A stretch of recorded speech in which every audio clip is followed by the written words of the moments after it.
Welcome to another episode of the A-List Movie Club. I am your host, the game changer, Wes Truth. And I'm joined once again by Dominic and John. How's it going tonight, guys? It's going good. Going good, yes. This is the show where, of course, each one of us picks a different movie every week. And this week it was Dominic's turn to pick for our movie. So why don't you tell us a little bit about what you picked? I picked the 1972 Francis Ford Coppola film, The Godfather, based on the novel by Mario Puzo. This movie was in 72, came out and basically swept the Oscars, and I was considered one of the classics, and if not one of the best, if not the best movie of all time. It follows the Corleone family with the patriarch Vito Corleone as an aging mafia don, the head of the five families, and how his son, played by Al Pacino, comes home from the war and eventually reluctantly has to come and rule the family. This movie can be reviewed in 3 seconds. It's the greatest movie of all time. For my money, this is the greatest achievement in cinema since the beginning of time. It had everything. It had fantastic acting, great story. The direction was brilliant. Just a fantastic movie. I'll give you a little piece of trivia about this movie. Is that the character, the singer character, Vito Corleone's godson, was loosely based on Frank Sinatra in real life. But that's it. Honestly, that's it for me. It's my favorite movie. It is my favorite movie of all time. It is. I just thought it was absolutely spectacular. So many memorable lines. I'll make them an offer I can't refuse. Leave the gun, take the cannoli. We're going to the mattresses. Just so many great iconic lines. John, I want to hear your thoughts because this is the first time you've ever seen this, right? Yes. I've owned this movie for years. I've obviously heard about it, heard all the hoopla about it. I don't know why I've never seen it before now. Mm-hmm. I don't know. I mean, I don't know what I was waiting for. That's an amazing movie. I actually stayed awake. I didn't want to turn it off. Like, I didn't want to turn it off. It was like 12:30 in the morning. I'm like, I gotta go to work tomorrow. I'd turn it off. It wasn't just and all the acting, everybody was perfect in their roles. Oh my gosh, it was unbelievable. All of them. It was just Marlon Brando, I almost didn't recognize Al Pacino. He was so young. Yeah. Yeah, and James Caan as Sonny. Yeah. And, that was just awesome. Robert Duvall. Oh my gosh. Yeah. Diane Keaton. Yeah. Now you know what you got to do is watch The Godfather 2, because it goes back in time to when Vito Corleone was young, and he's played by Robert De Niro. Okay. It's the second one. The first time I saw it, I didn't like it as much as the first one. But the second time I watched it, I said, yeah, it's equal. And there's a lot of people that say they think The Godfather 2 was even better than The Godfather. Wow. And Godfather 2, the phrase, coined the phrase. It's the first time it ever appeared. Keep your friends close and your enemies closer. That Godfather 2 originated that saying. Oh, okay. Yeah. Yeah, when I just reviewed Godfather 2 for A-List Classics, and when I heard him say that, I didn't think of anything. And then I saw it in like an article, and I'm like, wait, what? That wasn't around before Godfather 2, that thing? You know? Yeah. You can say it so Yeah, often. It was just, I mean, and the direction and the cinematography and everything like that. I mean, just the opulence of the opening scenes of the wedding. I mean, that was just like, incredibly well done. Yeah, everything. I mean, it was a great movie to even look at. It's beautiful. Yeah, it Yeah. is. Oh, I was watching going, where have you been my whole life movie? What the hell? I love gangster movies and I love great movies. And this was both. I'm like, how did I not Yeah, watch this sooner? I know. It's, and I'll tell you what, John, honestly, a lot of times if I see it's on TV, I'll pop it on for a little while just to watch some of it. It's just, like I said, John, that's my favorite movie of all time is The Godfather. I can see why. It's wow. Yeah. And I text Wes, said I have the Hope for the Restoration, which has scenes in it they cut out originally, so this shit's even longer than the original version. Yeah. It's like 3.5 hours long. Yeah. But I couldn't tell you what scenes they added because obviously I don't know. So Right. But it flowed nicely. It didn't feel that long. Other than it took me 2 nights to watch it.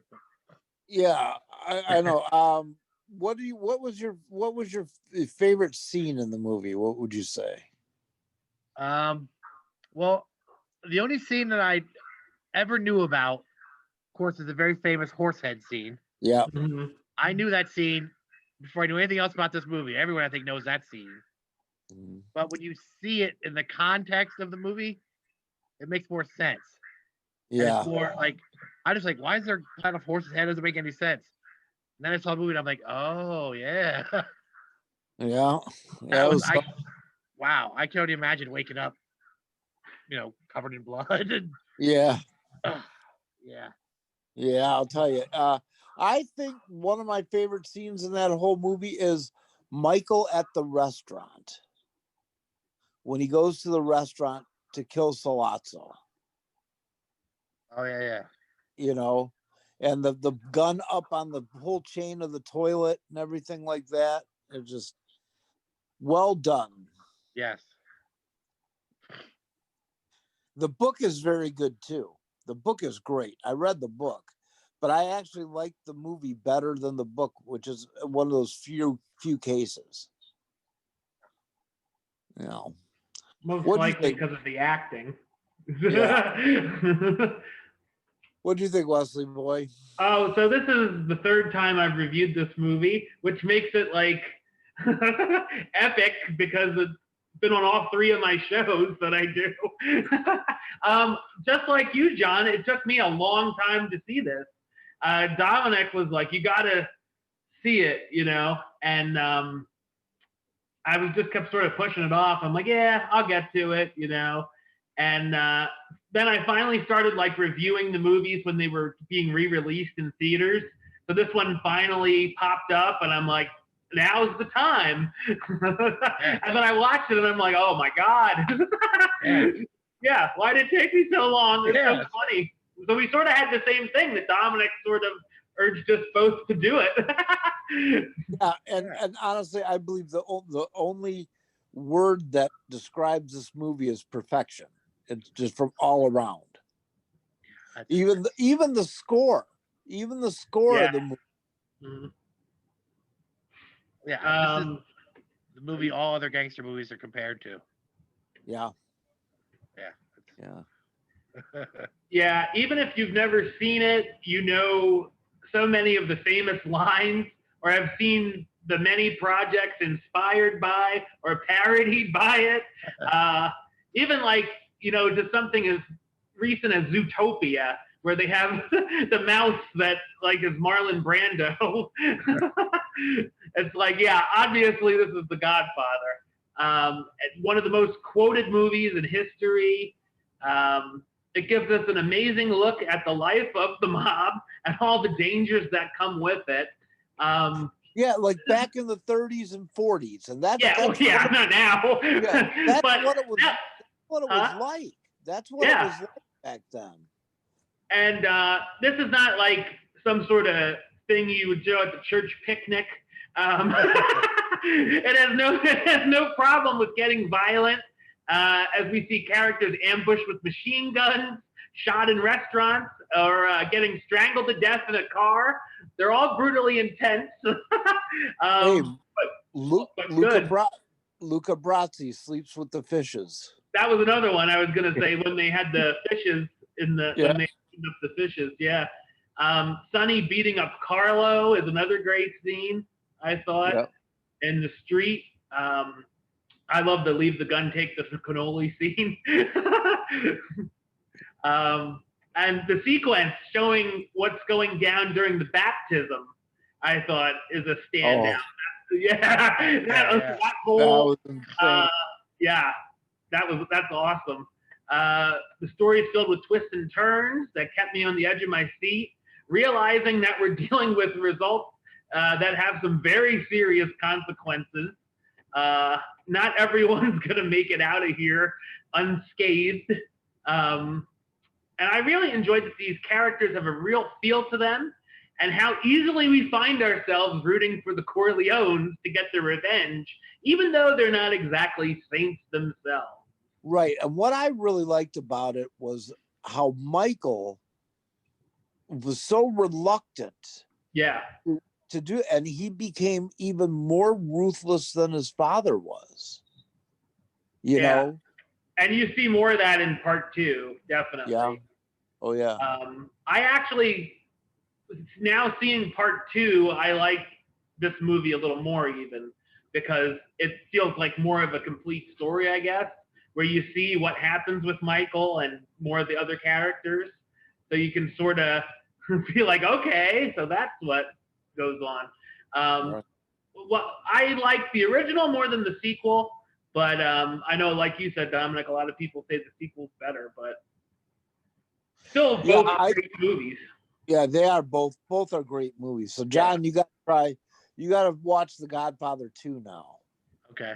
Yeah, I've heard don't watch 3, right? Watch 2 for sure. Yeah, I've heard different. I've never seen 3. Oh. Because it's been because it's a very polarizing movie for people. They either love it or they hate it. So I don't know. I don't want it to tarnish my image of those 2 movies. Of both of them were just wonderful movies. Yeah, I definitely want to watch it. The part where James Caan, remember at the wedding when those like FBI agents are taking pictures? Right. And James Caan grabs the one guy's camera and throws it in the ground and breaks it. Completely improvised by James Caan. It wasn't in a script at all. Oh, wow. Including the part where he threw money at the guy. It was all completely made up on the spot. Wow. Very cool. The part where they carry Marlon Brando up from the hospital in that gurney up to his room. Yeah. He put weights under his body as a joke to play on his co-stars to make him heavier. I guess him weighing 300 pounds wasn't enough. But the guy who played Lucas Brasi, is that how you say his name? Luca Brasi. Luca Brasi, yeah. That scene where he first meets Marlon Brando and he's so nervous he like stutters and stammers. That was legitimate. That was the first take. The actor was so nervous about meeting Marlon Brando and acting with Marlon Brando that he fubbed his lines. And Francis Coppola thought that sort of fits that character. So he left it in. He thought, that's great. Just, you should be nervous to meet this guy. He can snap his fingers and be dead. I mean, so he left it in. He thought that was great. The guy that plays Carlo, kind of the asshole husband. Yep. He'd never acted before. This was his first time acting. And you know how he got it? He had connections with the mob. That's pretty good. Marlon Brando put cotton balls in his cheeks for the audition. I knew that. That sort of talk and the look.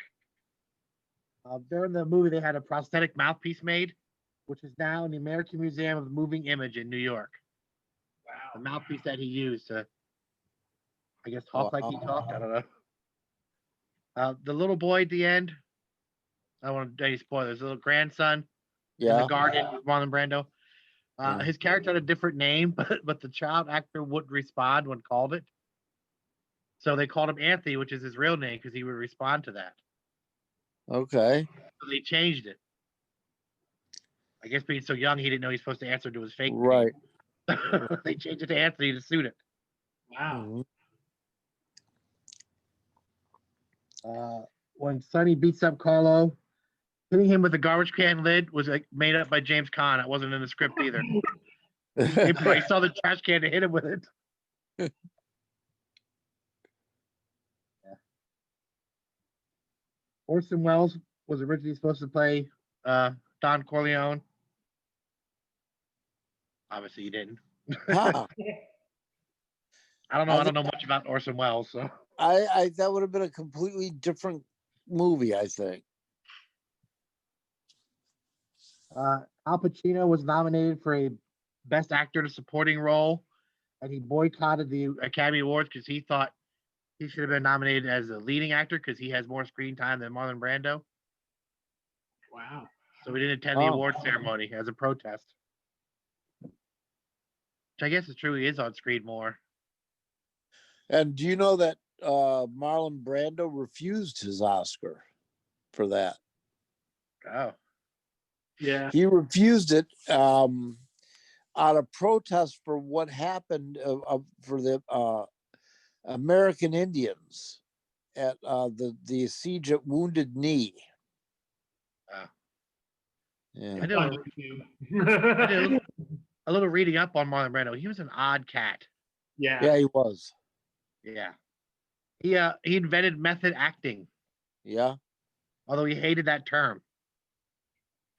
And he never memorized lines. There was always something around the room that he could read off of.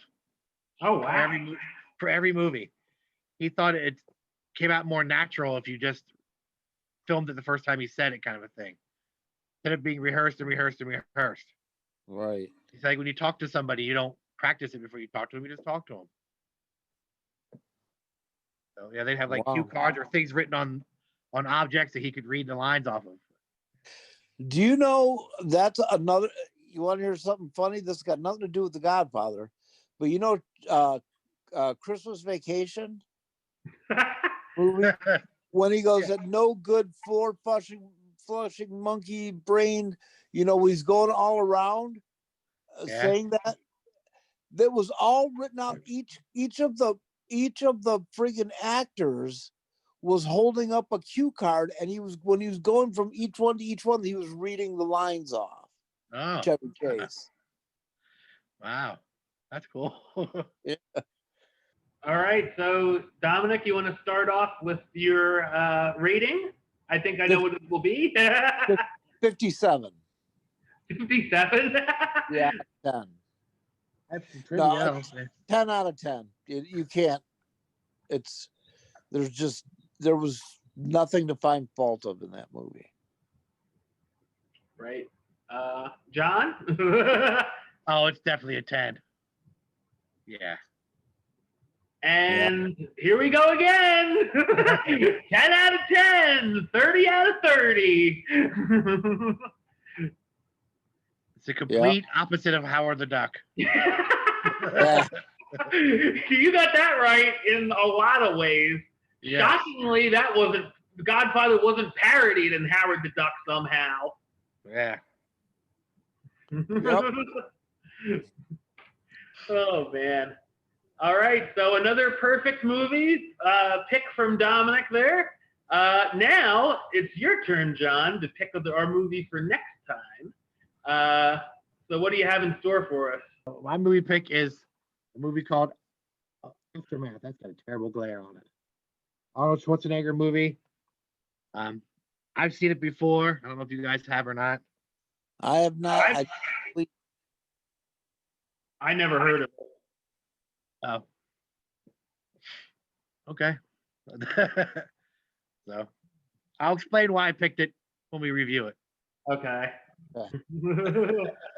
Interesting. Yes. All right. Well, we'll be back next week with our review of Aftermath. John, you want to talk a little bit about your podcast? Yeah, I'm on a podcast called We Like Wrestling Podcast. We talk about wrestling, past, present. We do tournaments. We just talked about a Ring of Honor pay per view last episode. If it's wrestling, we talk about it. Just four guys sitting around talking. It's on iTunes, Spotify, Apple Music, wherever you find your podcast. We Like Wrestling Podcast. All right.